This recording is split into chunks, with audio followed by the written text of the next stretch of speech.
கனிமிக்கு அல்லாஹ்வினுடைய நல்லடியார்களே, அல்லாஹ் ஜல்ல சுப்ஹானஹு வ தஆலா அவனுடைய பேர் அல்லாஹ்வும் பெரும் கிருபையாலும் ஈமான், இஸ்லாம், அல்லாஹ்வினுடைய சட்டதிட்டமான ஷரியத், நபி ஸல்லல்லாஹு அலைஹி வஸல்லம் அன்னவர்களுடைய வழிமுறையான சுன்னத், அதை முன்னிறுத்தக்கூடிய, அதை போதிக்கக்கூடிய மஸ்ஜிதுகள், மதரசாக்கள், உலமாக்கள், இவைகளின் மூலமாக கண்ணியமான ஒரு வாழ்க்கையை வாழ்வதற்கான ஒரு சூழலை அல்லாஹ் ரப்புல் ஆலமீன் அவனுடைய புறத்திலிருந்து நமக்கெல்லாம் அருளாக வழங்கியுள்ளான். அல்ஹம்துலில்லாஹ். அல்லாஹுக்கு நாம் அதிகமான முறையிலே நன்றி செலுத்த கடமைப்பட்டு இருக்கின்றோம். கண்ணியமிக்க அல்லாஹ்வினுடைய நல்லடியார்களே, எல்லாமல்ல அல்லாஹ் ரப்புல் ஆலமீன் அவனுடைய பேர் அருளால் நம்முடைய வீட்டு பிள்ளைகள் எல்லாம் தங்களுடைய கல்வி பயணத்திலே ஒருபடி உயரே சென்றுள்ளார்கள். அடுத்த வகுப்புக்கு அவர்கள் நகர்ந்திருக்கின்றார்கள். அல்ஹம்துலில்லாஹ். கனிமிக்க அல்லாஹ்வினுடைய நல்லடியார்களே, புதிய கல்வி ஆண்டிலே நுழைந்துள்ளார்கள். அல்லாஹ் ரப்புல் ஆலமீன் அவர்களை பொருந்திக் கொள்வானாக. ஒழுக்கத்தோடு, ஈமானிய வாழ்வோடு உயர்கல்வியை பெற்று இந்த உலகத்திலும் நாளை மறுமையிலும் உயர்ந்தவர்களாக, சிறந்தவர்களாக, ஒழுக்கமானவர்களாக, ஜொலிக்கக்கூடியவர்களாக அல்லாஹ் ரப்புல் ஆலமீன் நம்முடைய சந்ததிகளை, பிள்ளை செல்வங்களை, மாணவ செல்வங்களை அல்லாஹ் ஆக்கி அருள் புரிவானாக. ஆமீன். கனிமிக்க அல்லாஹ்வினுடைய நல்லடியார்களே, பெருமானார் ஸல்லல்லாஹு அலைஹி வஸல்லம் அவர்கள் சொன்னார்கள், மா நஹல வாலிதுன் வலதன் மின் நஹலி அஃதல் மின் அதபில் ஹஸன். ஒரு பெற்றோர் தன்னுடைய பிள்ளைகளுக்கு கொடுக்கக்கூடிய ஒரு உயர்ந்த செல்வம், உயர்ந்த கல்வி. இந்த உலகத்திலே பெற்றோராக இருந்து நாம் நம்முடைய பிள்ளைகளுக்கு வழங்கக்கூடிய அந்த வாழ்வாதாரம், பொருளாதாரம், உயர் கல்விகள், உலகத்தினுடைய செல்வங்கள், இது எல்லாவற்றை விட முதன்மையானது எது என்பதை நபி அவங்க சொன்னாங்க. பெற்றோராக தங்களுடைய சந்ததிகளுக்கு, தங்களுடைய வம்சத்திற்கு, தங்களுடைய பிள்ளைகளுக்கு வழங்க வேண்டிய முதன்மையான செல்வம், முதன்மையான கல்வி மின் அதபில் ஹசன், நல் ஒழுக்கம் என்பதாக நபி அவங்க சொன்னாங்க. கனிமிக்க அல்லாஹ்வினுடைய நல்லடியார்களே, ஒழுக்கத்தை விட உயர்ந்த செல்வம், உயர்ந்த கல்வி இந்த உலகத்தில் வேறு எதுவும் இல்லை என்பதாக பெருமானார் ஸல்லல்லாஹு அலைஹி வஸல்லம் அவர்கள் குறிப்பிட்டிருக்கின்றார்கள். அதைத்தான் முதற்கட்டமாக நாம் நம்முடைய பிள்ளைகளுக்கு வழங்க வேண்டும் என்பதாகவும் வலியுறுத்தப்பட்டிருக்கின்றது. கனிமிக்க அல்லாஹ்வினுடைய நல்லடியார்களே, அதனால நபி ஸல்லல்லாஹு அலைஹி வஸல்லம் அவர்கள் சொன்னார்கள், அல்லிகு ஸௌத்தல் ஹஸன் யராஹு அஹ்லுல் பைத்தி ஃபஇன்னஹு ஹதபுலஹும். தன்னுடைய குடும்பத்தார்களை நல்லொழுக்கப்படுத்துவதற்காக யார் தன்னுடைய வீட்டிலே பிரம்பையோ சாட்டையோ மாட்டி வைக்கின்றார்களோ அது நபியினுடைய சுன்னத் என்பதாக சொல்லப்பட்டது. குடும்பத்தார்களை நல்லொழுக்கப்படுத்துவதற்காக நபி ஸல்லல்லாஹு அலைஹி வஸல்லம் அவர்கள் எந்த இடத்திலும் யாரையும் அடித்தது கிடையாது. தங்கள் வீட்டு பெண்களை ஒரு முறை கூட அடித்தது கிடையாது. தங்களுடைய பிள்ளைகளையும் பெருமானார் ஸல்லல்லாஹு அலைஹி வஸல்லம் அவர்கள் அடித்தது கிடையாது. ஆனால் தன்னுடைய குடும்பத்தை சீர்படுத்துவதற்காக, ஒழுங்குபடுத்துவதற்காக வீட்டிலே சாட்டையோ அல்லது பிரம்பையோ தொங்க விடுவது என்பது அது ஒரு சுன்னத்தாக இருக்கின்றது. அதன் காரணமாக குடும்பத்தார்கள் நல்லொழுக்கம் பெறுவதற்கும் நல்வாழ்க்கை வாழ்வதற்கும் வழிவகை செய்யும் என்பதாக நபி அவங்க சொன்னாங்க. ஒரு பயம் வரும் பிள்ளைகளுக்கு, சாட்டை இருக்கு, மாட்டப்பட்டு இருக்கு, பிரம்பு இருந்து கொண்டிருக்கு, குச்சி இருக்கு, நாம தப்பு செஞ்சா, ஒழுங்கீனமாக நடந்து கொண்டால் நம்முடைய தந்தை கண்டிப்பார், நம்முடைய தாய் கண்டிப்பார்கள், நம்முடைய கணவர் கண்டிப்பார் என்ற ஒரு அச்சுறுத்தலை, ஒரு பயத்தை அவர்களுடைய உள்ளத்திலே ஏற்படுத்த வேண்டும். அப்படி பிரம்பை தொங்க விடுவது குடும்பத்தை சீர்படுத்துவதற்கு அது அழகான ஒரு வழிகாட்டுதலாக இருக்கும் என்பதாக பெருமானார் ஸல்லல்லாஹு அலைஹி வஸல்லம் அவர்கள் நமக்கு வழிகாட்டி இருக்கின்றார். கண்ணியமிக்க அல்லாஹ்வினுடைய நல்லடியார்களே, நம்முடைய சந்ததிகளினுடைய ஒழுக்கத்தின் விஷயத்திலே நாம் கொஞ்சம் அதீத கவனம் செலுத்த வேண்டிய காலகட்டத்திலே இருந்து கொண்டிருக்கின்றோம். உலகவியாளர்கள், உலகத்தின் மீது அதீத நம்பிக்கை கொண்டவர்கள், உலக விஷயங்களை அதிகமாக ஆய்வு செய்யக்கூடிய அப்படிப்பட்டவர்கள் சொல்லக்கூடிய ஒரு விஷயம், உலகத்தின் 2 புனித இடங்கள் இருக்கின்றது. ஒன்று தாயினுடைய கருவறை, இன்னொன்று ஆசிரியரினுடைய வகுப்பறை என்பதாக சொல்வார்கள். இது இரண்டுமே சந்ததிகளை உருவாக்கக்கூடிய இடம். பிள்ளைகளை அடுத்த தலைமுறையை ஒழுங்குபடுத்தக்கூடிய இடம் தாயினுடைய கருவறையும் தாய் மடியும் அதே போல ஆசிரியருடைய வகுப்பறையாக இருந்து கொண்டிருக்கிறது என்பதாக சொல்லுவாங்க. ஏனென்றால் கனிமிக்கு அல்லாஹ்வுடைய நல்லடியாகலே பிள்ளைகளுடைய சந்ததிகளினுடைய ஒழுக்க விஷயத்திலே நாம் அந்த அளவுக்கு அதீத கவனமும் அக்கறையும் எடுத்துக்கொள்ள வேண்டும் என்பதைத்தான் இவைகள் எல்லாம் நமக்கு உணர்த்தக்கூடியதாக இருந்து கொண்டிருக்கின்றது. ஆங்கிலத்தில் கூட ஒரு பழமொழி சொல்வார்கள், parents are child first teacher என்பதாக சொல்வாங்க. பெற்றோர்கள் இருக்கின்றார்களே அவர்கள் தான் குழந்தைகளுக்கான முதல் ஆசிரியர். Teacher act as second parent. ஒவ்வொரு ஆசிரியரும் அந்த குழந்தைகளுக்கான இரண்டாவது பெற்றோர்கள். இது எங்கெல்லாம் கடைபிடிக்கப்படுகின்றதோ அங்கெல்லாம் சிறந்த தலைமுறைகள் இந்த தரணிக்கு அர்ப்பணம் செய்யப்பட்டு கொண்டிருக்கின்றது. கனிமிக்கு அல்லாஹ்வுடைய நல்லடியாகலே, because the home is their initial classroom. தாயினுடைய அந்த மடி இருந்து கொண்டிருக்கின்றதே அதுதான் ஒரு குழந்தைகளுக்கான இனிஷியல் கிளாஸ் ரூம், முதன்மையான வகுப்பறையாக இருந்து கொண்டிருக்கிறது என்பதாக பழமொழிகள் சொல்வார்கள். ஏன் இவைகள் எல்லாம் சந்ததிகளை அவர்களை நெறிப்படுத்தக்கூடிய ஒழுங்குபடுத்தக்கூடிய இடமாக இருந்து கொண்டிருக்கின்றது. அதனால்தான் அரபியில சொல்வார்கள், அல் உம்மி ஹியல் மதரசத்துல் ஊலா. தாயினுடைய மடி இருந்து கொண்டிருக்கின்றதே மதரசத்துல் ஊலா, அது முதல் பள்ளிக்கூடம், முதல் மதரசாவாக இருந்து கொண்டிருக்கிறது என்பதாக சொல்வாங்க. கனிமிக்கு அல்லாஹ்வுடைய நல்லடியாகலே பிள்ளைகளுடைய சந்ததிகளினுடைய ஒழுக்க நடவடிக்கைகளில் அதீத கவனம் செலுத்த வேண்டும் என்பதைத்தான் இந்த பழமொழிகளும் இந்த ஹதீஸினுடைய கருத்துகளும் நமக்கு முன்னிலைப்படுத்தக்கூடியதாக இருந்து கொண்டிருக்கின்றது. கனிமிக்கு அல்லாஹ்வுடைய நல்லடியாகலே தாயினுடைய அந்த கருவறையாக இருக்கட்டும், தாயினுடைய மடியாக இருக்கட்டும், அது பிள்ளைகளுக்கு உயிர் கொடுக்கக்கூடிய இடம், அமுதூட்டக்கூடிய இடம் என்பதை தாண்டி அவர்களுக்கு ஒழுக்கத்தையும் உயர்வையும் தரக்கூடிய இடமாகத்தான் இருக்கின்றது. அதனாலதான் சொல்வார்கள், தொட்டில் பழக்கம் அது சுடுகாடு வரைக்கும். இந்த பழக்கம் ஆரம்பத்திலே அந்த அரும்புகளில் அந்த மழலை வாழ்க்கையிலே போதிக்கப்படுகிறதோ, எது அவர்களுக்கு பழக்கமாக நடைமுறையாக அவர்கள் காண்கின்றார்களோ செய்கின்றார்களோ அதுதான் கடைசி வரைக்கும் நீடிக்கக்கூடியதாக இருக்கும். எனவே அந்த தாய் மடி என்பது இந்த உலகத்திற்கு சுப்ஹான் அல்லாஹ் எண்ணற்ற ஃபுகஹா கலை, எண்ணற்ற மார்க்க மாமேதைகளை, எண்ணற்ற மிகப்பெரிய இமாம்களை தந்த இடமாகத்தான் தாயினுடைய மடி இருந்து கொண்டிருக்கின்றது. வரலாறுகளை நாம பார்க்கலாம். அஹ்மது பின் ஹம்பல் ரஹ்மத்துல்லாஹி அலைஹி அவர்கள் மிகப்பெரிய இமாம், 4 மதஹபுகளினுடைய முக்கிய இமாம்களில் அவர்களும் ஒருவர். இன்றைக்கும் அரபுலகத்திலே ஹரம் முதல் கொண்டு பின்பற்றப்படக்கூடிய ஒரு மதஹப் ஹம்பலி மதஹபாக இருந்து கொண்டிருக்கின்றது. அந்த மதஹபினுடைய இமாம் கிட்டத்தட்ட 10 லட்சம் ஹதீஸ்களை மனனம் செய்திருக்கின்றார்கள். பல ஆயிரக்கணக்கான லட்சக்கணக்கான ஆலிம்களை இந்த உலகத்திற்கு உருவாக்கியவர்கள் தான் அஹ்மது பின் ஹம்பல் ரஹ்மத்துல்லாஹி அலைஹி அவர்கள். அவங்க தங்களுடைய வாழ்க்கையை பற்றி குறிப்பிடுகின்றார்கள். என்னுடைய வாழ்க்கையினுடைய ஆரம்ப காலகட்டம் 3 வயது 4 வயது, அந்த 5 வயதாக இருக்கும் பொழுதே என்னுடைய தாய் என் மீது காட்டிய அக்கறையும் அவர்கள் வழி நடத்திய அந்த நெறிமுறைகளையும் அந்த ஒழுக்க பண்பாடுகள் தான் என்னை இந்த அளவுக்கு உயர்த்தியது. இவ்வளவு பெரிய இமாமாக நான் இன்றைக்கு இந்த உம்மத்திற்கு நான் பலனளித்துக் கொண்டிருக்கிறேன் என்பதாக சொன்னால் அது என் தாயின் மடியிலிருந்து நான் கற்ற அந்த ஒழுக்க கல்வியாகத்தான் இருக்கிறது.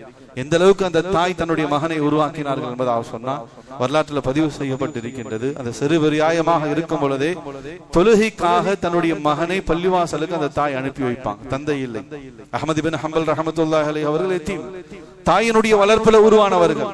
எனவே அந்த தாய் தொழுகைக்காக காலை ஃபஜ்ருடைய நேரத்தில் பாங்குக்கு முன்னதாக தஹஜ்ஜுடைய நேரத்திலேயே தன்னுடைய மகனை கொண்டு போய் பள்ளிவாசல்ல விட்டுருவாங்க. சின்ன பிள்ளையாக இருக்கு, தொலைஞ்சு போயிடக்கூடாது, எதுவும் பதற்றமாக இடக்கூடாது. எனவே தொழுகைக்காக விட்டுட்டு பள்ளிவாசலினுடைய வாசலின் ஒதுக்குப்புறத்திலே அந்த தாய் காத்திருப்பாங்க. ஃபஜ்ருடைய பாங்கு சொல்வதற்கு முன்னதாகவே கொண்டு வந்து மகனை விட்டு தஹஜ்ஜுடைய தொழுகையை தொழுக வைத்து பள்ளிவாசலில் ஃபஜ்ருடைய பாங்கு சொல்லப்பட்ட பிறகு முன் சுன்னத் தொழுது இமாம் ஜமாத்தாக தொழுகை நடைபெற்ற பிறகு அன்றைய காலகட்டத்திலும் இன்றும் சரி மக்காவிலே மதீனாவிலே ஹதீஸுடைய பாடங்கள் நடக்கும். அந்த பாடங்களில் எல்லாம் கலந்து கொண்டு அதற்கு பிறகுதான் மகன் வெளிவருகின்றார். காத்திருந்து அந்த தாய் அழைத்து செல்கின்றார்கள். அந்த குழந்தையை இப்படித்தான் அவர்கள் உருவாக்கினார்கள். இந்த தர்பியத்து முறைதான் என்னை இந்த உலகத்திலே உயர்ந்த மாமனிதனாக மிகப்பெரிய முஹத்தீஸினாக நான் உருவாவதற்கு என்னுடைய தாயினுடைய இந்த நடவடிக்கை தான் காரணம் என்பதாக அஹ்மது பின் ஹம்பல் ரஹ்மத்துல்லாஹி அலைஹி அவர்கள் சொல்வார்கள். அதனால்தான் கனிமிக்க அல்லாஹ்வினுடைய நல்லடியார்களே, நான் ஆரம்பத்தில் சொன்னேன், அல் உம்மி ஹியல் மதரஸத்துல் ஊலா. ஒவ்வொரு தாயினுடைய மடியும் ஒரு குழந்தைக்கு முதல் பல்கலைக்கழகம், முதல் மதரசா, முதல் வகுப்பறையாக இருந்து கொண்டிருக்கிறது என்பதாக சொல்வார்கள்.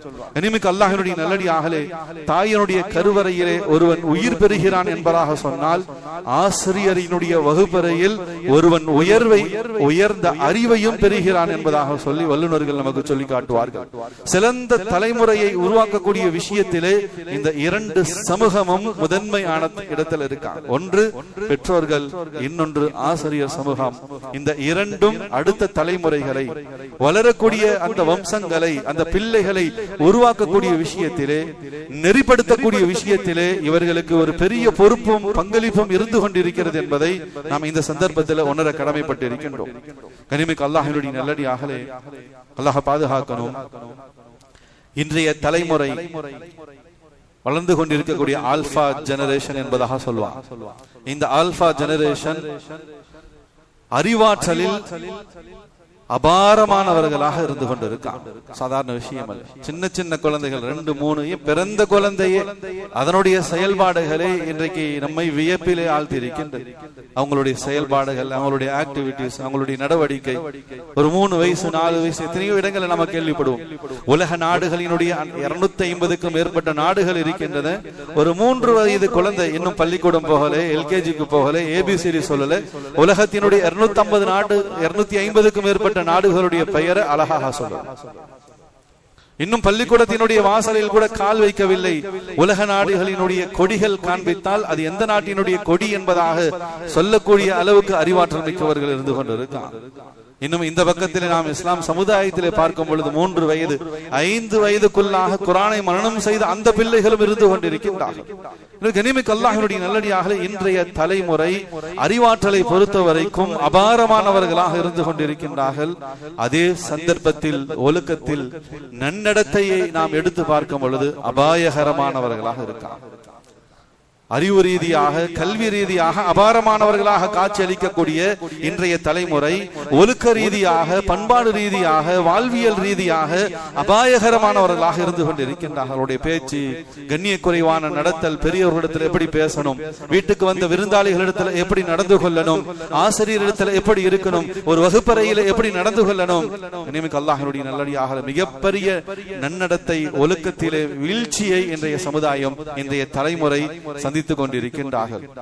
அல்லாஹ்வினுடைய நல்லடியாக உலமாக்களினுடைய, சமூக ஆர்வலர்களுடைய, சமூக சிந்தனையாளர்களுடைய ஒரு பெரிய குமுறல், பெரிய கவலை என்ன என்பதாக சொன்னா, நம்முடைய தேசத்தை பொறுத்த வரைக்கும் குறி தவறாமல் இலக்கை தாக்கக்கூடிய அளவுக்கு ஏவுகணைகளை உருவாக்கக்கூடிய விஷயத்திலே தேசம் மிகப்பெரிய சாதனை படைத்தது, மிகப்பெரிய வெற்றியை கண்டிருக்கான். எவ்வளவு பெரிய தூரமாக இருக்கட்டும், எவ்வளவு பெரிய இலக்காக இருக்கட்டும், குறி தவறாமல் அவைகளை தாக்கி தேசத்தை பாதுகாக்கக்கூடிய விஷயத்திலே ஒரு பெரிய முன்னேற்றம், ஒரு பெரிய வெற்றி என்பது உறுதியானதாக இருந்து கொண்டிருக்கின்றது. அதே சந்தர்ப்பத்தில் மறுபுறத்திலே நெறி தவறாமல் வாழக்கூடிய தலைமுறையை உருவாக்கக்கூடிய விஷயத்திலே தேசம் தோல்வி அடைந்து விட்டதோ என்ற அச்சம் மேலிடுகிறது என்பதாக இன்றைக்கு உலமாக்களினுடைய, சமூக ஆர்வலர்களினுடைய ஒரு பெரிய கவலையாக இருக்கின்றது. உலக ரீதியிலே, கல்வி ரீதியாக ஒரு பெரிய முன்னேற்ற பாதையில் இந்த சமுதாயம், இந்த தேசம் இன்றைய தலைமுறை சென்று கொண்டிருக்கின்றார்கள். அதே சந்தர்ப்பத்தில் ஒழுக்க ரீதியாக, வாழ்வியல் ரீதியாக, கண்ணியம், மரியாதைகள் என்ற விஷயத்தை நாம் முன்னெடுக்கும் பொழுது அதில் மிகப்பெரிய வீழ்ச்சியில் தான் இன்றைய தலைமுறை இருந்து கொண்டிருக்கின்றது. சாதாரணமாக ரோட்ல அவர்கள் ஓட்டி செல்லக்கூடிய வாகனங்கள், யாராச்சும் குறுக்க வந்துட்டாங்கன்னா அந்த பெரியவர்கள், வயதில் மூத்தவர்களாக இருந்தாலும் அவர்களிடத்தில் நடந்து கொள்ளக்கூடிய அந்த நன்னடத்தை முறைகள் எல்லாம் உண்மையிலேயே ரொம்ப கவலைக்குரிய விஷயமாக இருந்து கொண்டிருக்கிறது. கனிமிக்க அல்லாஹ்வினுடைய நல்லடியார்களே, வகுப்பறைகளையோ இன்றைய கல்வி முறையோ நம்ம குறை சொல்வதற்காக அல்ல. இன்றைக்கு நாம எடுத்துக்கொண்டோம் என்பதாக சொன்னால் யூனிஃபார்ம் சிஸ்டம், வருகையினுடைய பதிவை, அதே போல வகுப்பறையினுடைய அந்த நவீனம், ஸ்மார்ட் கிளாஸ் என்பதாக சொல்லி கல்வித்துறை இன்றைக்கு ஒரு வளர்ச்சியிலே, ஒரு அப்கிரேட்ல தான் போயிட்டு இருக்காங்க. ஒரு யூனிஃபார்ம் சிஸ்டம், வருகை பதிவேடு, ஸ்மார்ட் கிளாஸ்கள், நவீனத்துவம் வாய்ந்த கல்வியை இன்றைக்கு போதிக்கப்பட்டு கொண்டிருக்கின்றது. ஆனால் அதே சந்தர்ப்பத்தில் ஒரு வகுப்பறையினுடைய கண்ணியம், ஆசிரியருக்கான அந்த மரியாதை, ஒரு சமூக ஒழுக்கம், சபை ஒழுக்கம், ஒரு மஜ்லிஸா, ஒரு பள்ளிவாசலா, ஒரு நிக்காவுடைய மஜ்லிஸா, ஒரு பெரியோர்களுடைய சபையா, அந்த இடத்தில் அந்த சபை ஒழுக்கம் எப்படி பேண வேண்டும், ஒரு சமூகத்தினுடைய ஒழுக்கத்தை எப்படி முன்னிறுத்த வேண்டும், தனக்கு கல்வி கொற்று கொடுக்கக்கூடிய அந்த ஆசிரியர்களிடத்தில் எந்த அளவுக்கு மரியாதையாக நாம் நடந்து கொள்ள வேண்டும், ஒரு வகுப்பறையினுடைய அந்த கண்ணியம் எந்த அளவுக்கு முன்னிறுத்தப்பட வேண்டும், இது எல்லாம் மிகப்பெரிய வீழ்ச்சியிலே காணல் நீராகத்தான் இருக்கின்றது. காட்சிப்படுத்துவதை போல தெரிந்தாலும் ஆனால் அங்கு போய் பார்த்தால் இல்லை. காணல் நீரினுடைய அந்த அர்த்தம் அதுதான். பார்த்தா காணல் நீர் ரோட்ல நம்ம வண்டியில வாகனங்கள்ல பயணம் செய்து போகும்போது நீர் தேங்கி இருப்பதை போல தெரியும். ஆனா அது காணல் நீர், அது ஒரு காட்சி பிம்பம் தான். ஆனா கிட்ட போய் பார்த்தா எதுவும் இருக்கு, அந்த வெப்ப சலனங்கள். அது போன்றுதான் இன்றைக்கு இந்த கண்ணியம், மரியாதை எல்லாம் இன்றைய தலைமுறை இடத்திலே காணல் நீராகத்தான் இருந்து கொண்டிருக்கின்றது. கனிமிக்கு அல்லாஹ்வுடைய நல்லடியாகவே, அதனால்தான் ஆரம்பத்தில் சொன்னேன், ஒழுக்க கல்விதான் முதன்மை கல்வி. அதை தாண்டிதான் நம்முடைய பிள்ளைகளுக்கு எதை வேண்டும் என்றாலும், எப்படிப்பட்ட டிகிரிகளை வேண்டும் என்றாலும், எப்படிப்பட்ட செல்வங்கள் உயர்வுகளை வேண்டும் என்றாலும் நம்ம வழங்கலாம். அதனால நபி ஸல்லல்லாஹு அலைஹி வஸல்லம் அவர்கள் சொன்னார்கள், மா நஹல வாலிதுன் வலதன் மின் நஹலி அஃலலு மின் அதபில் ஹஸன். ஒரு தந்தை, ஒரு பெற்றோர்கள் தன்னுடைய பிள்ளைகளுக்கு வழங்கக்கூடிய ஆக உயர்ந்த செல்வம், உயர்ந்த கல்வி, முதன்மை கல்வி ஒழுக்க கல்வியாக தான் இருந்து கொண்டிருக்கிறது. அந்த கல்வி விஷயத்தில் தான் நாம் அதீத கவனத்தை செலுத்த கடமைப்பட்டிருக்கின்றோம். கனிமிக்கு அல்லாஹ்வுடைய நல்லடியார்களே, வகுப்பறையினுடைய கண்ணியம், ஆசிரியர்களுக்கான அந்த மரியாதை தான் நம்மையும் சரி நம்முடைய சந்ததிகளையும் சரி உயர்வுபடுத்தும். ஹதீஸ்ல வருகிறது, நபி ஸல்லல்லாஹு அலைஹி வஸல்லம் அவங்க சொன்னாங்க, கல்வி கற்கக்கூடிய காலகட்டத்தில் நீ பணி உள்ளவனாக இரு, கல்வி உன்னிடத்தில் கற்கப்படக்கூடிய காலத்தில் நீ மதிப்புள்ளவனாக இருப்பாய். நபி ஸல்லல்லாஹு அலைஹி வஸல்லம் அவங்க சொன்னாங்க, மிக அற்புதமான வார்த்தை. கல்வி கற்கக்கூடிய காலகட்டத்தில், நான் ஒரு மாணவனாக இருக்கக்கூடிய காலகட்டத்தில் நான் எந்த அளவுக்கு பணி உள்ளவனாக, நான் கண்ணியமானவனாக, மரியாதையை விரும்பக்கூடியவனாக இருக்கின்றேனோ, என்னிடத்தில் அதே கல்வி கற்கப்படக்கூடிய காலகட்டத்தில் நான் மதிப்புள்ளவனாக இருப்பேன் என்பதை நபி ஸல்லல்லாஹு அலைஹி வஸல்லம் அவர்கள் நமக்கு கற்றுக் கொடுத்திருக்கின்றார்கள். நம்முடைய பிள்ளைகளுக்கு, நம்முடைய சந்ததிகளுக்கு, ஆசிரியர்களுக்கு கொடுக்க வேண்டிய அதை கண்ணியத்தை நாம் போதிக்க வேண்டும். நம்முடைய வீட்டு பெண்களிடத்தில் சொல்லணும், பிள்ளைகளை ஒழுக்க ரீதியாக வளர்க்கணும், உலக ரீதியாக வளர்த்தரக்கூடாது. உலகத்தினுடைய டார்கெட், உலகத்தினுடைய லட்சியம், உயர்வு, பதவி, பட்டங்கள், இதை மட்டும் முன்னிறுத்தக்கூடாது. மாறாக ஒழுக்க ரீதியான வாழ்க்கை, ஈமானிய வாழ்க்கை, இஸ்லாமிய வாழ்க்கை, நபி ஸல்லல்லாஹு அலைஹி வஸல்லம் அவருடைய நற்குண வாழ்க்கைகள், இவைகளை போதித்து அந்த நிலையில் தான் நம்முடைய சந்ததிகளை நாம உருவாக்க வேண்டும். இனிமேல் அல்லாஹ்வுடைய நல்லடியார்களே, வகுப்பறையினுடைய கண்ணியம், அந்த கிளாஸ் ரூம்ல எப்படி இருக்கணும், ஆசிரியர்கள் எனக்கு கல்வி கற்றுக் கொடுத்த அந்த ஆசிரியர்களிடத்தில் நான் எவ்வளவு ஒழுக்கமாக நடந்து கொள்ள வேண்டும். நமக்கு குர்ஆன் பாடம் எடுக்கின்றது. ஈமானையும் சரி, இஸ்லாத்தையும் சரி, வாழ்வியல் ஒழுக்கத்தையும் சரி, இம்மை மறுமையினுடைய வாழ்க்கையினுடைய அனைத்து நலவுகளையும், அனைத்து கெடுதிகளை விட்டு பாதுகாப்பையும் இந்த உம்மத்திற்கு கற்றுக் கொடுத்த மகத்தான ஆசிரியர் பெருமானார் ஸல்லல்லாஹு அலைஹி வஸல்லம் அவர்கள். அவர்களுடைய அந்த கிளாஸ் ரூம், அவர்களுடைய அந்த தர்ஸ், மதரசா, அந்த வகுப்பறை, அதனுடைய கண்ணியம் எவ்வளவு பேணப்பட வேண்டும். அல்லாஹ் குர்ஆன்ல சொல்கின்றான், உங்களுக்கு இல்மை கற்றுக் கொடுக்கக்கூடிய நபியிடத்திலே, நபியினுடைய தோழர்களே, நீங்கள் எந்த அளவுக்கு மரியாதையாக நடந்து கொள்ள வேண்டும். அல்லாஹ் தன்னுடைய திருமறையிலே சுட்டி காட்டுகின்றான், யா அய்யுஹல்லதீன ஆமனு லா தர்ஃபஉ அஸ்வாதகும் ஃபௌக ஸௌத்தின் நபி. ஈமான் கொண்டவர்களே, நபியினுடைய பாட அறையிலே, நபியினுடைய மஜ்லிஸிலே, நபியினுடைய சமூகத்திலே நீங்கள் மாணவர்களாக நிற்கக்கூடிய சந்தர்ப்பத்தில் அஸ்வாதகும் ஃபௌக ஸௌத்தின் நபி வலா தஜஹரு லஹு பில் கௌலி கஜஹரி பாதிக்கும். நபியினுடைய குரலை விட, உங்களுடைய இல்மை கற்றுக்கொள்ளக்கூடிய அந்த கிளாஸ் ரூமிலே, வகுப்பறையிலே, உங்களுடைய ஆசிரியரினுடைய குரலை விட உங்களுடைய குரல் உயர்ந்து விடக்கூடாது. ஒரு வகுப்பறை எப்படி இருக்க வேண்டும், ஒரு மஜ்லிஸ் எப்படி இருக்க வேண்டும், ஒரு சமூகத்திலே ஒரு பாடம் நடத்தக்கூடிய அந்த இடம் எப்படி இருக்க வேண்டும், அதனுடைய கண்ணியம் என்ன அல்லாஹ் சொல்கின்றான். வகுப்பறையில் உங்களுக்கு பாடத்தை நடத்தக்கூடிய பெருமானார் ஸல்லல்லாஹு அலைஹி வஸல்லம் அவர்கள் தான் உங்களுடைய ஆசிரியர். அவருக்கு முன்னால் உங்களுடைய குரலை நீங்கள் உயர்த்தி பேசாதீர்கள். கஜஹரி பாதிக்கும் லிபாதின், அப்படி நீங்கள் உயர்த்துவீர்கள் என்பதாக சொன்னால் வகுப்பறையினுடைய கண்ணியத்தை நீங்கள் பால்படுத்துவீர்கள். ஆசிரியருக்கு கொடுக்க வேண்டிய அந்த மரியாதையிலே நீங்கள் ஒருகுல செய்வீர்கள் என்பதாக சொன்னால் அல்லாஹ் எச்சரிக்கை செய்கின்றான், அன் தஹபத அமாலுக்கும் வ அன்தும் லா தஷ்உருன், உங்களுடைய அமலை நான் அழித்து விடுவேன் அல்லாஹ் எச்சரிக்கை செய்கிறான். கனிமிக்கு அல்லாஹ்வுடைய நல்லடியார்களே, எந்த இடத்திலுமே அல்லாஹ் கோபப்பட்டு நாம் செய்யக்கூடிய பாவங்களுக்கு இன்ன தண்டனை கிடைச்சிடும், நரகத்துல போட்டுருவேன், நரக நெருப்புக்கு இரையாகி விடுவீர்கள் என்பதாக தான் சொல்றான். ஆனா எங்கேயும் நாம் செய்த அமல்களை அழிச்சிருவன் அல்லாஹ் சொல்லவே இல்லை. ஆனா இந்த இடத்தில் உங்களுடைய ஆசிரியர், நீங்கள் கல்வி கற்கக்கூடிய அந்த கல்வி கூடம், அந்த வகுப்பறையில் நீங்கள் கண்ணிய குறைவாக நடந்து கொண்டால், உங்களுடைய ஆசிரியருடைய குரலை விட உங்களுடைய குரலை நீங்கள் உயர்த்தினீர்கள் என்பதாக சொன்னால் உங்களுடைய அமல்கள் அழிந்து போய்விடும். உங்களுடைய அமல்களை எல்லாத்தையும் நான் அழிச்சிடுவேன். அப்படின்னா என்ன? நம்முடைய வாழ்க்கை முழுவதும் இம்மை மறுமை வாழ்க்கை அனைத்தும் நிர்புலமாகிவிடும் என்பதாக சொல்லி அல்லாஹ் எச்சரிக்கை செய்யலாம். கனிமிக்கு அல்லாஹ்வுடைய நல்லடியார்களே, இந்த ஒழுக்கத்தை நம்முடைய சந்ததிகளுக்கு இன்றைக்கு நாம கற்றுக் கொடுக்கணும். கல்வி கற்கக்கூடிய கல்வி கூடங்களினுடைய அந்த கண்ணியம் நமக்கு நம்முடைய பிள்ளைகளுக்கு போதிக்கப்பட வேண்டும். நமக்கு கல்வியை கற்றுக் கொடுக்கக்கூடிய ஆசிரியர்களிடத்தில் நாம் எவ்வளவு கண்ணியமாக நடந்து கொள்ள வேண்டும் என்ற அந்த கண்ணியத்தையும் அந்த ஒழுக்கத்தையும் நம்முடைய பிள்ளைகளுக்கு நாம் போதிக்க வேண்டும். கனிமிக்கு அல்லாஹ்வுடைய நல்லடியார்களே, வரலாற்றில் வருகின்றது ஹஜ்ரத் அலி ரலியல்லாஹு தஆலா அறிவின் தந்தை என்பதாக சொல்லி போற்றப்படுவாங்க. அவங்க சொல்றாங்க, என்னுடைய ஆசிரியர் எனக்கு ஒரே ஒரு ஹர்ஃபை, ஒரே ஒரு கலிமாவை, ஒரே ஒரு வார்த்தையை கற்றுக் கொடுத்திருந்தாலும் அவர் எனக்கான உஸ்தாத், அவர் எனக்கான ஆசிரியர், என்னுடைய உஸ்தாதாக இருந்து கொண்டிருக்கின்றார்கள். அப்படி அவரிடத்தில் நான் கற்றுக்கொண்ட அந்த ஒரு வார்த்தைக்காக, அந்த ஒரு ஹர்ஃபுக்காக நான் அவருக்கு அடிமை. ஆசிரியருடைய கண்ணியம், தனக்கு பாடம் கற்றுக் கொடுத்த வகுப்பறையிலே தனக்கு இல்மை கற்றுக் கொடுத்த, அது உலக கல்வியாக இருக்கட்டும், மார்க்க கல்வியாக இருக்கட்டும், எனக்கு அலீஃப் என்பதாக சொல்லிக் கொடுத்த அந்த ஆசிரியர் எவ்வளவு கண்ணியத்துக்குரியவர். அலி ரலியல்லாஹு தஆலா சொல்றாங்க, எனக்கு ஒரு வார்த்தையை கற்றுக் கொடுத்திருந்தாலும் அவர் எனக்கான ஆசிரியர், அவருக்கு நான் அடிமை. அவர் விரும்பினால் என்னை விடுதலை செய்யலாம், அவர் விரும்பினால் என்னை அடிமையாக வைத்துக் கொள்ளலாம். அத்தனை உரிமையும் அவருக்கு இருக்கின்றது. ஏன்? அவர் எனக்கு ஒரு கலிமாவை கற்றுக் கொடுத்திருக்கின்றார், ஒரு வார்த்தையை கற்றுக் கொடுத்திருக்கின்றார். கனிமிக்கு அல்லாஹ்வுடைய நல்லடியார்களே, இந்த பணிவுதான் நம்முடைய முன்னோர்களை, நல்லோர்களை, சாலிஹீன்களை, இமாம்களை தங்களுடைய ஆசிரியர்களிடத்திலே கண்ணியமாக நடந்து கொண்ட அந்த நன்னடத்தைகள் தான் வாழ்க்கையிலே மிகப்பெரிய உயர்வுகளை அவர்களுக்கு பெற்றுத் தந்திருக்கின்றது என்பதை வரலாறுகளில் நாம பார்க்கலாம். இமாம் அல் ஆலம் அபு ஹனீஃபா ரஹ்மத்துல்லாஹி அலைஹி உலகம் முழுவதும் கோடான கோடி மக்கள் அவர்களுடைய மதஹபை தான் நாம் பின்பற்றிக் கொண்டிருக்கின்றோம். இந்தியா முழுவதும் 90% மக்கள் இமாம் அபு ஹனீஃபாவினுடைய மதஹப், ஹனஃபி மதஹபை சார்ந்தவர்களாக தான் இருக்கிறார். அனைத்து இமாம்களினுடைய தந்தையாக இருந்தார்கள். அனைத்து இமாம்கள், அனைத்து ஃபுகஹாக்களுக்கும் ஆசிரியராக இருந்தவர்கள் இமாம் அபு ஹனீஃபா ரஹ்மத்துல்லாஹி அலைஹி.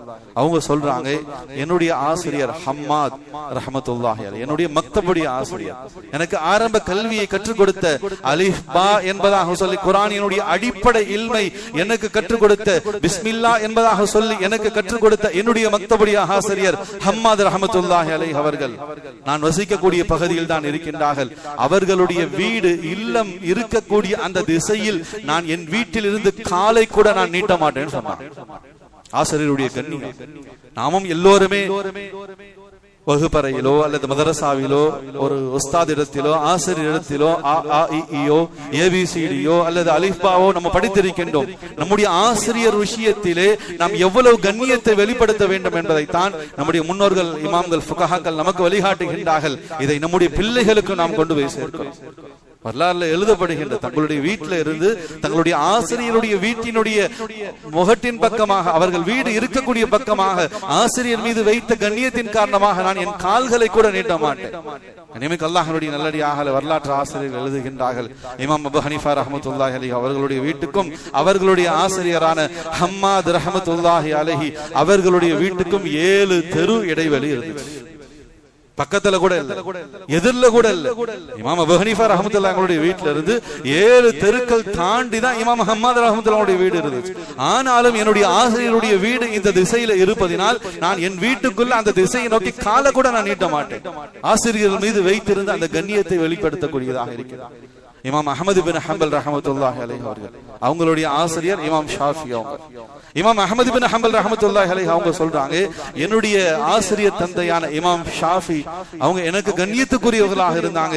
என் வாழ்நாள் முழுவதும் நான் இவ்வளவு பெரிய உயர்வுகளுக்கு அவர்கள் தான் காரணம். எனவே அவர்களுடைய அந்த அர்ப்பணிப்புக்காக, எனக்கு இல்மை கற்றுக் கொடுத்ததற்காக என் வாழ்நாள் முழுவதிலும் கிட்டத்தட்ட 40 வருஷமாக ஒவ்வொரு தொழுகைக்கு பிறகும் என்னுடைய ஆசிரியருக்காக நான் தனிப்பட்ட முறையிலே துஆ செய்து வருகின்றேன். சுப்ஹானல்லாஹ், 40 வருஷமாக கனிமிக்கு அல்லாஹ்வுடைய நல்லடியார்களே, ஆசிரியர்களுடைய அந்த கண்ணியம்.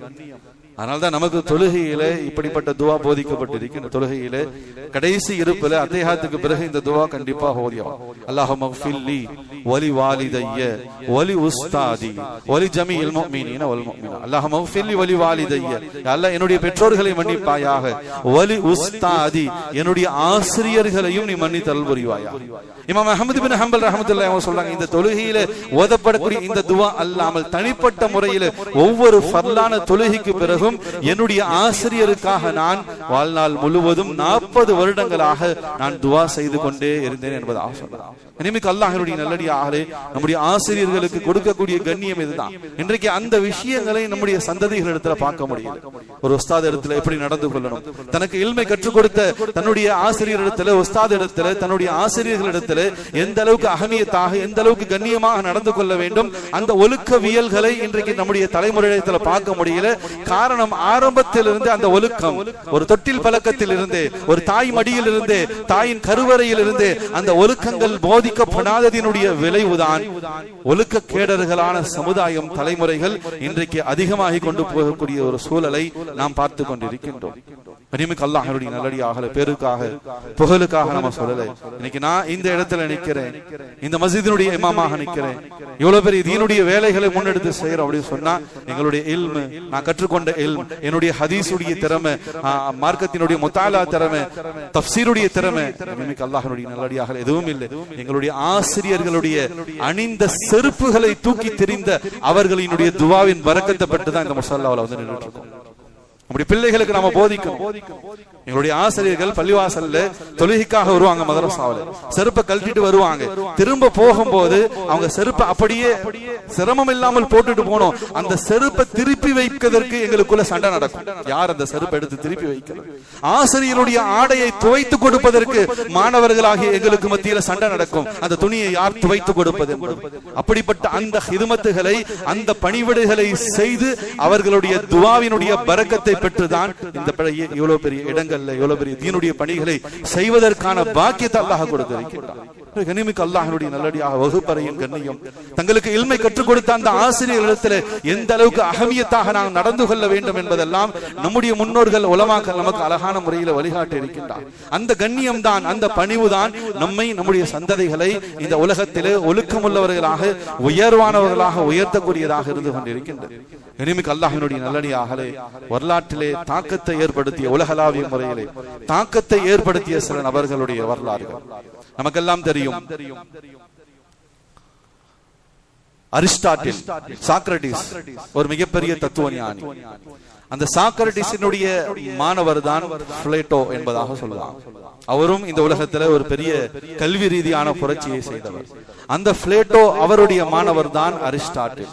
அரிஸ்டாட்டிலுடைய மாணவர் தான் மாவீரன் அலெக்சாண்டர். அலெக்சாண்டரை பத்தி இந்த உலகமே அறிந்து வைத்திருக்கக்கூடிய உண்மை ஒன்றுதான், Alexander the great encore the entire the world. முழு உலகத்தையும் ஒரு கொடைக்கு கீழ் கொண்டு வந்த மாவீரனாக அலெக்சாண்டர் இருந்து கொண்டிருக்கிறார். மாவீரன் அலெக்சாண்டர். கனிமிக்கு அல்லாஹ்வுடைய நல்லடியாக அந்த அலெக்சாண்டர் சொல்கின்றார், இந்த உலகத்திற்கு நான் வந்ததற்கான காரணம் என்னுடைய பெற்றோர்கள். இந்த உலகம் என் கீழ் வந்ததற்கான காரணம் என்னுடைய ஆசிரியர் அரிஸ்டாட்டில் என்பதாக. ஆசிரியருடைய கண்ணியத்தை எவ்வளவு உயர்ந்தா, எவ்வளவு மதிப்பானதாக, உயர்வானதாக அவங்க எண்ணி வச்சிருந்தாங்க. நான் இந்த உலகத்துக்கு வந்ததுக்கு காரணம் என்னுடைய பெற்றோர்களாக இருக்கலாம். ஆனால் இந்த உலகம், இந்த உலகத்தினுடைய ஆளுமை என் கால் கீழ் வந்திருக்கு என்பதாக சொன்னா என்னுடைய ஆசிரியர் அரிஸ்டாட்டில், அவருடைய அந்த போதனைகள் தான் நான் இவ்வளவு பெரிய மாவீரனாக, இவ்வளவு பெரிய ஆட்சியாளனாக, இவ்வளவு பெரிய இலக்கியவாதியாக, இவ்வளவு பெரிய கல்வியாளனாக திகழ்வதற்கு காரணமாக வந்துச்சு. தங்களுடைய ஆசிரியரோடு, மாணவர்களோடு சேர்ந்து அரிஸ்டாட்டிலோடு அலெக்சாண்டர் அவங்க எல்லாம் ஒரு பெரிய பயணத்துல இருக்காங்க. இடையில ஒரு பெரிய நதி, ஒரு பெரிய ஆறு குறுக்கிடுகின்றது, வேகமாக ஓடிக்கொண்டிருக்கின்றது, அபாயகரமானதாக காட்சியளித்துக் கொண்டிருக்கிறது. இப்ப ஆற்றை கடந்து அந்த பக்கம் போகணும். எப்படி போகிறது? ஆசிரியர் அரிஸ்டாட்டில் சொன்னார், நான் முதல்ல போய் ஆள எவ்வளவு இருக்கின்றத செக் பண்ணிட்டு வந்து சொல்றேன், அதுக்கப்புறம் மாணவர்கள் எல்லாம் வாங்க அப்படின்னு சொல்லி சொல்றதுக்கு முன்னதாகவே அலெக்சாண்டர் ஆத்துக்குள்ள இறங்கிட்டார். ஆத்தினுடைய அந்த கரை வரைக்கும் போய் பார்த்துட்டு திரும்ப அதே வழியாக திரும்ப வந்துட்டு அரிஸ்டாட்டில் தன்னுடைய ஆசிரியர் சொன்னார், என்னுடைய ஆசிரியர் பெருந்தகை அவர்களே, ஆறு வேகமாக தான் ஓடுதே தவிர ஆழமாக இல்லை, தாராளமாக பாதுகாப்பாக நாம என்ன செய்யலாம், இந்த கரையிலிருந்து அந்த கரைக்கு பயணம் செய்யலாம் வாங்க அப்படின்னு சொல்லி அழைச்சார். மாவீரன் அலெக்சாண்டரை பார்த்து அரிஸ்டாட்டில் கேட்டார், எப்பா நீ சின்ன பையனா இருக்கே, ஆற்றினுடைய வேகம் தண்ணீர் போகக்கூடிய முறை ரொம்ப அபாயமா இருக்கு, ரொம்ப ஆபத்தாக வேகமா போயிட்டு இருக்கு, போயிருந்தா உயிர் ஆழம் தெரியாம காலை விடக்கூடாதுன்னு சொல்லுவாங்க, போய் ஏதாச்சும் ஆயிருது அப்படின்னு சொன்னா நீ என்ன ஆயிருப்போ, உன்னை நாங்க எழுந்திருப்போமே, உன்னுடைய வாலிப பருவம் எல்லாமே போய் இருக்குமே, நீ ஏன் இவ்வளவு அவசரப்பட்டு இறங்கி போன. அப்ப மாவீரன் அலெக்சாண்டர் தன்னுடைய ஆசிரியர் அரிஸ்டாட்டில் இடத்துல சொன்னார், ஆசிரியர் அவர்களே, நாம் போயிருந்தா என் ஒருத்தனோடு அந்த இழப்பு போயிருக்கும், ஒரு அலெக்சாண்டர் தான் இறந்து போயிருப்பேன், ஆனால் நீங்கள் போயிருந்தீர்கள் என்பதாக சொன்னால் இந்த உலகத்திற்கு பெரும் இழப்பு, எனவே நான் போனாலும் பரவாயில்லை, நீங்கள் இருந்தால் என்னை போன்ற 1000 அலெக்சாண்டர்களை உங்களால் உருவாக்க முடியும், எனவே உங்களுடைய உயிர், உங்களுடைய கண்ணியம், உங்களுடைய வாழ்வுதான் எனக்கு முக்கியம், அதனால்தான் ஆபத்திலே நான் முதலாவதாக கால வச்சேன்னு சொல்லி சொன்னார். கனிமிக்கு அல்லாஹ்வுடைய நல்லடியார்களே, இதுதான் தங்களுக்கு இல்மை கற்றுக் கொடுத்த அந்த ஆசிரியர்களிடத்திலே எவ்வளவு கண்ணியமாக நாம் நடந்து கொள்ள வேண்டும் என்பதற்கு வரலாறு வழிநடங்க சஹாபாக்களுடைய வாழ்க்கையிலே, இமாம்களுடைய வாழ்க்கையிலே நமக்கு அழகான முன்மாதிரியாக இருந்து கொண்டிருக்கிறது. கனிமிக்கு அல்லாஹ்வுடைய நல்லடியார்களே, இந்த ஒழுக்கவியல் இன்னைக்கு உலக கல்வி கூடங்களில் போதிப்பதற்கு கல்வி கூட அந்த ஆசிரியர் பெருந்தகைகள் மறந்திருக்கலாம், நான் குறைகளுக்காக சொல்ல அல்லாஹ் பாதுகாக்கும். இன்றைய பள்ளிக்கூடங்கள்ல, இன்றைய கல்வி நிலையங்கள்ல இந்த ஒழுக்கங்களை, ஒரு ஆசிரியருடைய கண்ணியம், ஒரு வகுப்பறையினுடைய கண்ணியம், சமூகத்தினுடைய ஒழுக்கம், ஒரு சபையினுடைய ஒழுக்கம், பெரியவர்களுக்கு செலுத்த வேண்டிய மரியாதை, ஒரு ஆசிரியருக்கு கொடுக்க வேண்டிய அந்த மரியாதை, இதை இன்றைய கல்வி கூடங்கள் சொல்லிக் கொடுப்பதற்கு மறந்து இருக்கலாம். அல்லாஹ் பாதுகாக்கும். என்ற கனிமிக்கு அல்லாஹ்வுடைய நல்லடியார்களே, நாம் நம்முடைய பிள்ளைகளுடைய விஷயத்துல நாம் தீர்க்கமான ஒரு சிந்தனைக்கும் முடிவுக்கும் நாம் வர கடமைப்பட்டிருக்கின்றோம். சிறந்த கல்வியை விட சிறந்த கேரக்டரை கொடுக்கக்கூடிய கல்வி நிலையங்களை தான் நம்ம தேர்ந்தெடுக்கணும். சிறந்த இந்த ஸ்கூல்ல போய் படிச்சா நல்ல எஜுகேஷன் கிடைக்குங்க, நல்ல இங்கிலீஷ் ஸ்பீச் கிடைக்குங்க, நல்ல இங்கிலீஷ் நாலேஜ் கிடைக்கும். இந்த ஸ்கூல்ல இந்த காலேஜ்ல படிச்சா நல்ல பிளேஸ்மெண்ட் கிடைக்கும், யுஎஸ் போகலாம், யூகே போகலாம், இங்கிலாந்து போகலாம், கோடிக்கணக்காக லட்சக்கணக்காக சம்பாதிக்கலாம். கனிமிக்கு அல்லாஹ்வுடைய நல்லடியார்களே, அப்படிப்பட்ட இடத்தை தேர்ந்தெடுப்பதல்ல.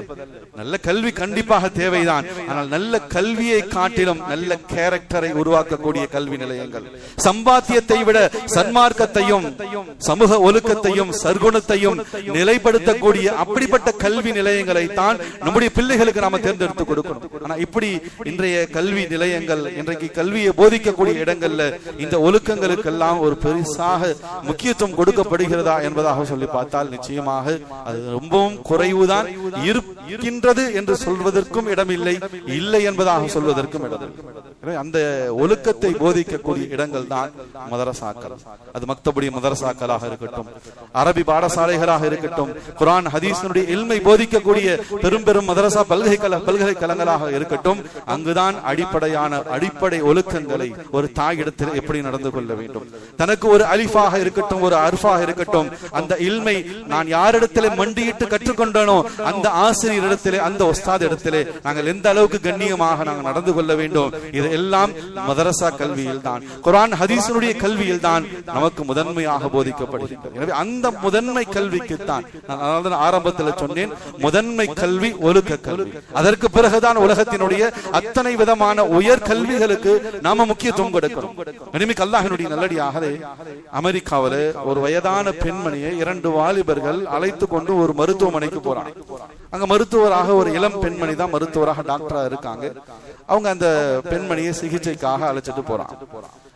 வந்து அழைத்து வரப்பட்ட அந்த வயதான பெண்மணியை இந்த வாலிபர்கள் 2 அந்த இளைஞர்கள் ரொம்ப கண்ணியமான முறையிலே நறுகுணத்தோடு கவனிச்சுக்கிறாங்க. விழுந்து விழுந்து அந்த தாய்க்கு மரியாதை செலுத்துறாங்க, அவங்களுடைய தேவைகளை எல்லாத்தையும் பூர்த்தி செய்யறாங்க. அந்த டாக்டருக்கு ஒரு பெரிய ஆச்சரியம். அந்த வாலிபரிடத்திலே போய் கேட்டான், நான் இந்த மருத்துவமனையில சில ஆண்டுகளாக பணியாற்றி இருக்கேன், நீங்க வயதான அமெரிக்காவினுடைய கலாச்சாரத்தை பொறுத்த வரைக்கும் வயதானவர்கள் பல பேர் பலவிதமான நோய்களால் மனரீதியான பெரும் பாதிப்புகளால் வயோதிகத்திலே இங்க ஹாஸ்பிட்டலுக்கு அழைச்சிட்டு வரப்பட்டிருக்காங்க. அனைவர்களும் ஹோம்ல இருந்து அழைச்சிட்டு வரப்படுவாங்க. முதியோர்கள் காப்பகம் அது அதிகமாக இருக்கு அமெரிக்காவில. அங்கிருந்துதான் வயதானவர்கள் அழைத்து வரப்படுவாங்க. வரும் பொழுது தனியாக தான் வருவாங்க, யாரும் கூட எந்த விதமான உதவிக்கும் இருக்காது. எங்களுடைய ஹாஸ்பிட்டல் செவிலியர்கள் நர்ஸ்கள் தான் அவங்கள போய் ஸ்ட்ரெச்சர்ல உட்கார வச்சு இறக்கி கூட்டிட்டு வந்து அவங்களுக்கு உணவு கொடுக்கிறது, அவங்களுடைய உபாதைகளை சுத்தம் செய்வது எல்லாத்தையும் மருத்துவமனை ஊழியர்கள் தான் செய்வாங்க. ஹோம்ல இருந்து வரதுனால யாரும் கூட வர மாட்டாங்க. ஆனா இந்த தாயோடு இந்த வயதான பெண்மணியோடு நீங்க 2 பேர் வந்திருக்கீங்க. இப்படி விழுந்து விழுந்து இந்த பெண்மணியை இந்த தாயை நீங்க கவனிச்சுக்கிறீங்களே, யார் இவங்க, நீங்க யார்? அந்த 2 வாலிபர்களும் அந்த மருத்துவ பெண்மணி இடத்துல சொன்னாங்க, இவங்க என்னுடைய தாய். என்னுடைய தாய்க்கு நாங்கள் பணிவிடை செய்ய வேண்டும்.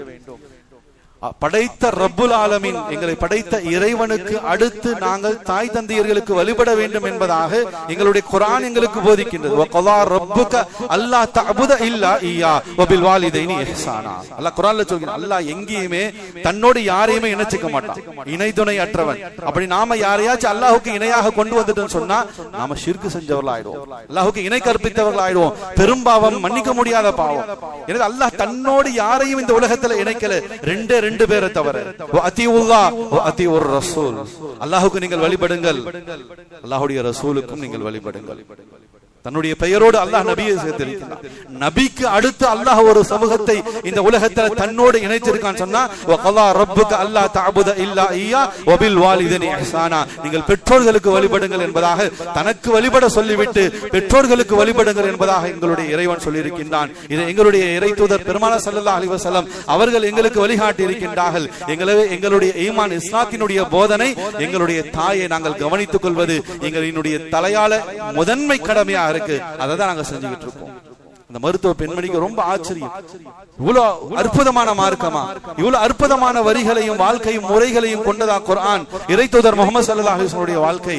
அந்த கணமே அந்த வாலிபர்கள் முன்னிலையிலேயே அந்த மருத்துவ பெண்மணி அமெரிக்க டாக்டர் இஸ்லாத்தை ஏற்றுக்கொண்டார்கள் என்பதாக வரலாற்றில் பதிவு செய்யப்பட்டிருக்கிறது. இந்த ஒழுக்கவியல் இந்த உலகத்தில் எங்கும் போதிக்கப்படாது, மதரசாக்களில் தான் போதிக்கப்படும். அல்லாஹ்வை பற்றிய நினைவையும், ரசூலுக்கு கொடுக்க வேண்டிய கண்ணியத்தையும், ஆசிரியர்களுக்கு கொடுக்க வேண்டிய மரியாதையும், பெற்றோர்களுக்கு செலுத்த வேண்டிய நன்றி கடனையும் இந்த உலகத்தில் போதிக்கப்படக்கூடிய இடம் மதரசாக்கள் தான் இருந்து கொண்டிருக்கிறது. கனிமிக்க அல்லாஹ்வினுடைய நல்லடியார்களே, நம்முடைய தேசத்தை பொறுத்த வரைக்கும் மதரசாக்களினுடைய பங்களிப்புகள் என்பது தன்னிகரற்றதாகத்தான் இருந்து கொண்டிருக்கின்றது. நாம் அதை விளங்குறோம். மதரசாக்களுக்கு எதிராக தேசம் முழுவதும் கோஷங்கள் ஒருபுறம் இருந்து கொண்டிருக்கிறது. கனிமிக்க அல்லாஹ்வினுடைய நல்லடியாக நம்முடைய பகுதிகளில் நடக்கக்கூடிய அது அரபி மதரசாக்களாக இருக்கட்டும், மஸ்ஜிதுகளில் நடந்து கொண்டிருக்கக்கூடிய மக்தபடிய மதரசாக்களாக இருக்கட்டும், இதனுடைய செழிப்புடைய விஷயத்தில் மஹல்லா வாசிகளும் நிர்வாகமும் உலமாக்களும் அதீத கவனத்தை நாம செலுத்த வேண்டும். ஏன்னா இதுதான் பேஸ்மெண்ட், இதுதான் அடிப்படை, இங்குதான் அவர்களுக்கு ஒழுக்கத்தை நாம கொடுக்க முடியும். எனவே இந்த தேசத்தை பொறுத்த வரைக்கும் மதரசாக்களினுடைய பங்களிப்பு என்பது சாதாரணமான பங்களிப்புகள் கிடையாது.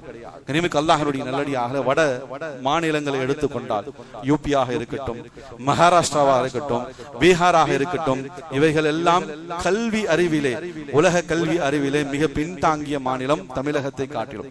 யூபி மிகப்பெரிய மாநிலம், தமிழகத்தை விட 2.5% பரப்பளவிலும் மக்கள் தொகையிலும் பெரிய மாநிலம், இந்தியாவிலேயே அதிக மக்கள் தொகை கொண்ட பெரும் பரப்பளவை கொண்ட அதிகமான எம்பிக்களை கொண்ட மாநிலம் யூபி. யூபியில 80 எம்பிகள் சொன்னா நம்முடைய தமிழ்நாட்டில் பாண்டிச்சேரியோட சேர்த்து 40 தான். யூபியில உத்தரப்பிரதேசத்துல மொத்தம் இருக்கக்கூடிய தொடக்க கல்விகள், நகரங்கள், கிராமங்கள் எல்லாத்தையும் சேர்த்து கணக்கிட்டு ஆய்வுல அறிக்கை விடுகின்றார்கள். 1972 தொடக்க பள்ளிகள் மட்டும்தான் இருக்கு முழு யூபியிலேயே. ஆனால் நம்முடைய தமிழகத்துல கிராமப்புறங்களில் மட்டுமே 2300க்கும் மேற்பட்ட தொடக்க கல்விகள் இருந்து கொண்டிருக்கிறது. வட மாநிலங்கள் முழுவதும் கல்வி நிலையங்கள், தொடக்க பள்ளிகள் என்பது மகாராஷ்டிராவா இருக்கட்டும், பீகாராக இருக்கட்டும், உத்தரப்பிரதேசமாக இருக்கட்டும் மிக மிக குறைவுதான். அந்த இடங்களில் கனிமிக்க அல்லாஹ்வுடைய நல்லடியாக பள்ளிக்கூடங்கள் இல்லாத அந்த குறையை மதரசாக்கள் தான் காலம் காலமாக நிவர்த்தி செய்து வருகின்றது. பெரும் இந்த நாட்டினுடைய பெரும் தலைவர்கள் எல்லாம் தங்களுடைய ஆரம்ப கல்வியை எங்க கற்றிருக்கின்றார்கள் என்பதாக சொன்னால் மதரசாக்கள் தான் கற்றிருக்கின்றார்கள். முஸ்லிம் தலைவர்கள் என்பதாக மட்டுமல்ல, முஸ்லிம் அல்லாத பெருங்கொண்ட தலைவர்களும் தங்களுடைய ஆரம்ப கல்வியை வட மாநிலத்தில் இருக்கக்கூடியவர்கள் கற்றுக்கொண்ட இடம் மதரசாவாக தான் இருந்து கொண்டிருக்கின்றனர். கனிமிக்க அல்லாஹ்வினுடைய நல்லடியாக இந்தியாவினுடைய 2வது பிரதமர் லால் பகதூர் சாஸ்திரி ஒரு நல்ல பண்பாளர், ஒரு சமூக போராளியாக இருந்தார். நாகரிகத்தின் தந்தையாகவும் செயல்பட்டார். அவர் 1966 மரணிக்கிறார். அவர் மரணிக்கக்கூடிய சந்தர்ப்பத்தில் அப்போது அமெரிக்காவினுடைய பிரசிடென்டாக இருந்த லண்டன் பி ஜான்சன் என்பதாக சொல்லக்கூடிய அமெரிக்காவினுடைய அதிபர் சொல்கின்றார், நாகரிக அரசியலின் சரிபாதி அஸ்தமமாகிவிட்டது. லால் பகதூர் சாஸ்திரி அவர்கள் மரணித்த சந்தர்ப்பத்தில், இந்தியாவினுடைய 2வது பிரதமர், அவர் மரணித்த சந்தர்ப்பத்தில் அமெரிக்க அதிபர், அப்போது இருக்கக்கூடிய அதிபர் ஜான்சன் சொல்கின்றார், நாகரிக அரசியலினுடைய சரிபாதி இந்த சந்தர்ப்பத்தில் அஸ்தமாகிவிட்டது. அவர் இந்த அளவுக்கு ஒரு நற்குணவாதியாக, ஒழுக்கவியலராக இந்த உலகத்திலே காட்சி தந்தார். அதனுடைய பின்னணி என்ன? வரலாற்றுகளை ஆய்வு செய்யும் பொழுது அவர் சிறு பிள்ளையாக 1.5 வயதாக இருக்கும் போதே அவருடைய தந்தை இறந்து விடுகின்றார். 3 கூட பிறந்தவர்கள், 3 பிள்ளைகள், சகோதரிகள் அனைவர்களையும் அழைத்துக் கொண்டு ஒரு யூபியில் இருக்கக்கூடிய ஒரு குக்கிராமத்திற்கு அந்த தாய் செல்கின்றார். அங்கு அடிப்படை ஆரம்ப கிட்டத்தட்ட ஒரு 5ஆம் வகுப்பு வரைக்கும் இருக்கக்கூடிய அந்த கல்வியை இந்தியாவினுடைய 2வது பிரதமரான லால் பகதூர் சாஸ்திரி ஒரு ஆலிமிடத்திலே மக்தபுடைய மதரசாவில் தான் கற்றுக்கொண்டார். சாதாரண விஷயம் இல்லை அன்பு குறித்தார். அதனால நான் ஆரம்பத்தில் சொன்னேன், இந்த தேசத்தை பொறுத்த வரைக்கும் மதரசாக்களினுடைய பங்களிப்பு என்பது தன்னிகரற்றதாக தான் இருந்து கொண்டிருக்கின்றது. இந்த தேசத்தினுடைய முதல் குடியரசுத் தலைவர் டாக்டர் ராஜேந்திர பிரசாத் அவரும் தன்னுடைய ஆரம்ப கல்வியை ஒரு மக்தப் மதரசாவிலே ஒரு ஆலிமிடத்தில் தான் கற்றுக்கொண்டார் என்பதாக வரலாறு சொல்கின்றது. இந்த தேசத்தினுடைய முதல் கல்வி அமைச்சர் டாக்டர் அபுல் கலாம் ஆசாத் அவர்களும் தங்களுடைய ஆரம்ப கல்வியை மதரசாவில் தான் கற்றுக்கொண்டார்கள். சமீபத்திலே தற்போது பீகாரினுடைய முதலமைச்சராக பொறுப்பேற்று இருக்கக்கூடிய சாம்ராட் சௌத்ரி, நிதிஷ்குமார் அவர்கள் ராஜினாமா செய்ததுக்கு பிறகு புதிய முதலமைச்சராக பொறுப்பேற்று இருக்கக்கூடிய பீகாரினுடைய சாம்ராட் சௌத்ரி அவர் ஒரு பிரஸ் மீட்ல ஒரு பத்திரிகைக்கு கொடுத்த பேட்டியில் அவர் சொல்கின்றார், பீகாரை பொறுத்த வரைக்கும் 3 முக்கிய மொழிகள், 1 ஹிந்தி, 2வது உருது, 3வது அவர்களுடைய பிராந்திய மொழியான போஜ்பூர். இந்த 3 மொழிகள் பீகார்ல முக்கியமானது. சமீபத்திய அந்த முதலமைச்சர் சாம்ராட் சௌத்ரி அவர் சொல்கின்றார், என்னுடைய தாய்மொழியான பிராந்திய மொழியான போஜ்பூர் மொழியிலே நான் ஆனா ஆவண்ணா படிப்பதற்கு முன்னதாகவே நான் அலிஃபா படித்தவன். அவருடைய ஆரம்ப கல்வி, நான் முன்னாடி சொன்னவர்கள் எல்லாம் டாக்டர் ராஜேந்திர பிரசாதாக இருக்கட்டும், அல்லது லால் பகதூர் சாஸ்திரியாக இருக்கட்டும், அபுல் கலாம் ஆசாத் ரஹமத்துல்லாஹி அலைஹி அவங்களா இருக்கட்டும், இவர்கள் எல்லாம் சுதந்திர காலகட்டத்தினுடைய தலைவர்களாக இருந்தாங்க. இந்த சாம்ராட் சௌத்ரி என்பவர் மாண்புமிகு முதலமைச்சர், பீகாருடைய முதலமைச்சர், சமீபத்திய நம்முடைய தலைமுறையில் வாழக்கூடியவர். அவர் சொல்கின்றார், நான் ஆனா ஆவண்ணா என்னுடைய போஜ்பூர் அந்த மொழியில படிப்பதற்கு முன்னதாகவே நான் அலிஃபா தாவை படித்தவன். நான் அரபு மக்தப் மதரசாவிலே ஒரு ஆலிமிடத்தில் தான் நான் ஆரம்ப கல்வியை கற்றுக்கொண்டேன். கனிமிக்க அல்லாஹ்வுடைய நல்லடியார்களே, மதரசாக்களினுடைய பங்களிப்பு என்பது இந்த தேசத்தை பொறுத்த வரைக்கும் அபரிதமானதாக இருந்து கொண்டிருக்கின்றது. எனவே நம்முடைய பிள்ளைகளுக்கு நாம் முதன்மையான கல்வியாக நாம் மார்க்கத்தினுடைய கல்வியை, அந்த ஒழுக்க கல்வியை தான் நாம் முன்னிறுத்த வேண்டும். அதற்கு பிறகுதான் அவர்கள் உலக கல்வியிலே எந்த டிபார்ட்மெண்ட், என்ன சிலபஸ், எல்லாமே அதற்கு பிறகுதான். நம்முடைய பிள்ளைகளுக்கு நாம முதல்ல கொடுக்க வேண்டியது நம்முடைய ஈமானிய கல்வி, அல்லாஹ் ரசூலுடைய அந்த இல்மை நாம அதை கொடுத்துட்டோம் என்பதாக சொன்னா உலகத்தில் எவ்வளவு குழப்பங்கள், எவ்வளவு ஃபித்னாக்கள் வந்தாலும் அதை சமாளிக்கக்கூடிய அந்த மனப்பக்குவத்தை அல்லாஹ் ரப்பல் ஆலமீன் அந்த பிஞ்சுகளுக்கு, அந்த மலலைகளுக்கு அல்லாஹ் கொடுக்கக்கூடியவனாக இருந்து கொண்டிருக்கின்றான். குர்ஆன்ல நாம எடுத்துக்கொள்ளலாம், சூரா லுக்மான் இருக்கின்றது. முழு சூராவும் ஒரு தந்தை தன் மகனுக்கு செய்த உபதேசம். யா புனைய அகிமிஸ் ஸலா. லுக்மான் அலைஹிஸ்ஸலாத்து வஸலாம் அவர்கள் தன்னுடைய மகனுக்கு உபதேசம் செய்கிறாங்க, மகனே நீ தொழுகையை நிலை நிறுத்து, நீ ஷிர்க் அல்லாஹ்வுக்கு இணை வைத்து விடாதே, அவனிடத்தில் நீ நல்லவிதம் நடந்து கொள் என்பதாக தன்னுடைய மகனுக்கு செய்த உபதேசங்கள் தான் முழு சூறாவிலும் இருந்து கொண்டிருக்கின்றன. எனவே ஒரு தந்தையாக நம்முடைய பிள்ளைகளுடைய விஷயத்தில் நம்முடைய கடமை அவர்களுடைய கரம் பிடித்துக் கொண்டு நாமும் அவர்களோடு சேர்ந்து இந்த சஃப்களில் வந்து தொழுகிறோம்.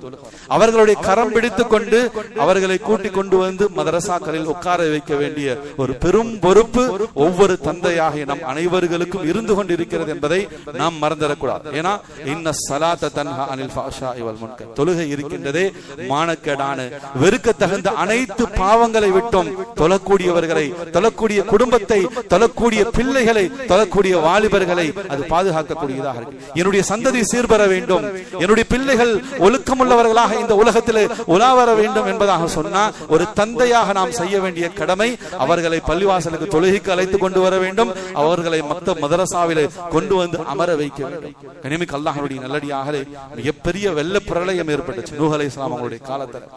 ஒட்டுமொத்த உலகமும் அழிக்கப்பட்டுச்சு. அந்த அழிவில, அந்த வெள்ள பிரயலத்துல, சுனாமியில நூஹ் அலைஹிஸ்ஸலாத்து வஸலாம் அவருடைய மகனும் சேர்த்து, நபியினுடைய மகனும் சேர்த்து வெள்ளத்தில் அல்லாஹ்வுடைய வேதனையில் அகப்பட்டு அடித்து செல்லப்பட்டு கொண்டிருக்கிறார். அப்ப நூஹ் அலைஹிஸ்ஸலாம் அல்லாஹ்விடத்துல கேட்டாங்க, வநாதா நூஹ் ரப்பஹு ஃபகால ரப்பி இன்னப்னி மின் அஹ்லி யா அல்லாஹ். ரப்பே, என்னுடைய மகனும் அடித்து செல்றானே, என்னுடைய மகனும் அந்த வேதனையில் அகப்பட்டுட்டானே, என்னுடைய மகனும் வெள்ள பிரயலத்துல மாட்டிக்கொண்டானே, ரப்பி இன்னப்னி மின் அஹ்லி, அவன் என் குடும்பம் அல்லவா, என்னுடைய மகன் அல்லவா, அவனை நீ காப்பாத்து. அல்லாஹ் திரும்ப பதில் சொன்னான், கால யா நூஹ் இன்னஹு லைஸ மின் அஹ்லிக இன்னஹு அமலுன் கைர சாலிஹ். நூஹே, அவன் உன் குடும்பமே கிடையாது. கனிமிக்கு அல்லாஹ்வுடைய நல்லடியாக கவனிக்கப்பட வேண்டிய விஷயம், அவர்களுடைய மகன் தான், நபியினுடைய மகன் தான். அல்லாஹ் சொல்கின்றான், கால யா நூஹ் இன்னஹு லைஸ மின் அஹ்லிக, அவன் உன் குடும்பமே கிடையாது, உன்னுடைய மகனும் கிடையாது. ஏன்? இன்னஹு அமலுன் கைரு சாலிஹ், அவன் ஒழுங்கினவனாக இருந்து கொண்டிருக்கான், ஒழுக்கம் கெட்டவனாக இருக்கான். அவனிடத்துல ஒழுக்கம் இல்லை, அவனிடத்துல அதப் இல்லை. எனவே ஒழுக்கம் இல்லாததின் காரணமாக அவன் உங்களுடைய மகனே இல்லை. நபியை பார்த்து அல்லாஹ் சொல்கிறான். எனவே கனிமிக்கு அல்லாஹ்வுடைய நல்லடியாக ஒழுக்கம் இல்லாதவர்கள் நபியினுடைய குடும்பமும் இல்லை, அவர்கள் முஃமினும் இல்லை என்பதாகத்தான் அல்லாஹ் குர்ஆன்ல சுட்டிக்காட்டுகிறார். எனவே நம்முடைய பிள்ளைகளை ஒழுக்கம் உள்ளவர்களாக உருவாக்கணும். சமூக ஒழுக்கம், வகுப்பறையினுடைய மரியாதை, ஆசிரியர்களுக்கு கொடுக்க வேண்டிய அந்த கண்ணியம், சமூகத்திலே, குடும்பத்திலே யார் இடத்துல எப்படி நடந்து கொள்ள வேண்டும், ஆரம்ப காலகட்டத்தில் இருந்து. அதனால நான் ஆரம்பத்தில் சொன்னேன், அல் உம்மி ஹியல் மதரசத்துல் ஊலா, ஒவ்வொரு தாயினுடைய மடியும் முதல் மதரசாவாக இருந்து கொண்டிருக்கின்றது. அந்த தாய் மடியிலிருந்து, கருவறையிலிருந்து, அந்த தொட்டிலில் இருந்து நம்முடைய பிள்ளைகளுக்கு ஒழுக்கத்தை போதிக்க வேண்டிய ஒரு தார்மீக பொறுப்பு பெற்றோர்களுக்கு இருந்து கொண்டிருக்கின்றது. அந்த பிள்ளைகளினுடைய நேர்வழிக்காக அல்லாஹ்விடத்தில் அதீத துஆவையும் செய்யும். அல்லாஹ் குர்ஆன்ல கற்றுக் கொடுக்கின்றான், ரப்பனா ஹப்லனா மின் அஸ்வாஜினா வ துர்ரியாத்தினா குர்ரத ஐனி வஜஅல்னா லில் முத்தகீன இமாமா. யா அல்லாஹ், என்னையும் என்னுடைய குடும்பத்தார்கள், என்னுடைய பிள்ளைகளை, என்னுடைய மனைவி மக்களை என் கண் குளிர்ச்சியாக ஆக்கி வை. வஜஅல்னா லில் முத்தகீன இமாமா, என்னை முத்தகீன்களுக்கு, ஒழுக்கம் உள்ளவர்களுக்கு தலைவனாக, அப்படிப்பட்ட குடும்பத்திற்கு தலைவனாக என்னை ஆக்கி வை என்பதாக சொல்லி அல்லாஹ் நமக்கு குர்ஆன்ல இந்த துஆ, தன்னுடைய குடும்பம் யாரெல்லாம் சீர்பெற வேண்டும், தன்னுடைய பிள்ளைகள் யாரெல்லாம் சீர்பெற வேண்டும், ஒழுக்கம் உள்ளவர்களாக, ஒழுக்கமுள்ள சந்ததிகளாக யாரெல்லாம் தன்னுடைய பிள்ளைகளும் குடும்பமும் செயல்பட வேண்டும் என்பதாக விரும்புகின்றீர்களோ, இந்த துஆவை வலமையாக ஒவ்வொரு தொழுகையிலும் கேட்டுட்டு வாங்க. ரப்பனா ஹப்லனா மின் அஸ்வாஜினா வ துர்ரியாத்தினா குர்ரத ஐனி வஜஅல்னா லில் முத்தகீன இமாமா. ஆமீன். அல்லாஹ் ஜல்ல சுப்ஹானஹு வ தஆலா நம்மை கபூல் செய்வானாக, நம்முடைய சந்ததிகளை கபூல் செய்வானாக, ஒழுக்கம் உள்ளவர்களாக, பண்பானவர்களாக, அல்லாஹ் ரசூலையும் ஆசிரியர்களையும் தங்களுடைய குடும்பத்தார்களையும் சமூகத்தார்களையும் ஒழுக்கத்தோடு கண்ணியத்தோடு பார்க்கக்கூடிய, ஒழுக்க வாழ்க்கையை வாழக்கூடிய சந்ததிகளாக அல்லாஹ் ரப்பல் ஆலமீன் நம்முடைய சந்ததிகளை ஆக்கி அருள் புரிவானாக. வ ஆகிரு தவானா அல்ஹம்துலில்லாஹி ரப்பில் ஆலமீன். அஸ்ஸலாமு அலைக்கும் வ ரஹ்மத்துல்லாஹி தஆலா வ பரகாத்துஹு.